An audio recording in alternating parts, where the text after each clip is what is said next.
สบายดีวันนี้จะมาอัดคลิปเกี่ยวกับจะมาตอบคำถามดีกว่าเนาะจะมาตอบกับคำถามที่เขาคอมเมนต์ใน YouTube เฮามาเบิ่งเนาะ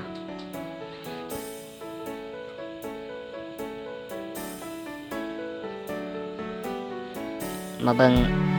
นี่เขาคอมเมนต์สุดท้ายนะเขาคอมเมนต์ว่าดาวน์โหลดปื้มม.6 บ่ได้สอนได้บ่เนาะวันนี้จะมาตอบคำถามนี้แล้วจะมาสอนเกี่ยวกับการดาวน์โหลดวิธีดาวน์โหลดปื้มให้ได้รู้กันเลยเนาะทำอิฐก็เฮาเข้าไปในตัวนี้เนาะนี่อินเทอร์เน็ตนี่เนาะเข้าไปเลยสำหรับคนมาใหม่ที่ยังบ่ฮู้ก็ต้องพิมพ์คำว่านี่อยู่นี่เนาะอยู่ถึงสุดนี่คือว่าปึ้มแบบเพียนนี่เนาะอยู่นี่เนาะพิมพ์คำแบบนี้แล้วมันจะออกเป็นหน้าตาแบบนี้เมื่อมันเป็นหน้าตาแบบนี้แล้วก็คลิกเข้าไปเลยที่ผู้นั้นคอมเมนต์ว่าอยากรู้วิธีดาวน์โหลดนี่สังเกตง่ายๆบนนี้นะเขาเขียนว่านี่สังเกตง่ายๆเนาะเขาเขียนว่าจังใดเนาะให้อ่านเขาเขียนว่าทานสามารถดาวน์โหลดเอาปึ้มแบบเพียนและคู่มือขั้นม.3 หรือม.ใดก็ได้เนาะที่ต้องการจะดาวน์โหลดส่วนนี้ข้าพเจ้าจะมาสอนเกี่ยวกับการดาวน์โหลดปึ้มตามคำขอร้องเลยปึ้มของม.6 เนาะนี่จะเอาเป็นปึ้มของม.6 เนาะจะมาตอบคำถามเนาะนี่ปึ้มแบบเพียนม.6 เนาะจะมาสอนวิธีง่ายๆก็คืออยากได้ปึ้มใด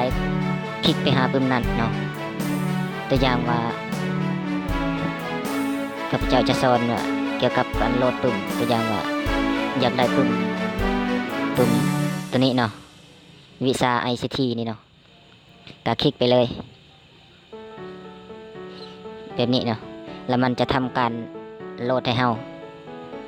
ฮาก็รอท่าเนาะบางโทรศัพท์บางเครื่องก็มันไวแต่ว่าของข้าพเจ้ามันช้าเนาะ Samsung มันช้าเฮาก็รอท่าจนกว่าสีฟ้าที่มันขึ้นตกจากนี้จนกว่ามันจะเต็มไปหานี่เนาะมันจะเต็มแล้วก็เฮาจะได้ปึ้มของตัวนี้เลยคันมันขึ้นเต็มไปฮอตนี่และเส้นสีฟ้านี่มันขึ้นเต็มไปฮอตนี่และเฮาทำการโหลดเฮาก็เพียงแต่ว่าเฮาคลิกบนนี้เนาะที่เขาเขียน3จับอยู่ถึงมันเป็น3จับนี่เนาะแต่เขาบอกว่ามันต้องโหลดได้ไว้ก่อนคันว่ามันโหลด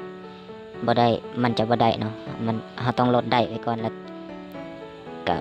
ต้องรอท่าเนาะประมาณนี้เนาะแล้วก็คลิกบนนี้เลยนี่คลิกบนนี้จึ๊กแล้วจะเห็นว่าเขาเขียนว่าดาวน์โหลดนี่เนาะขออภัยเนาะเมื่อกี้มันกลับ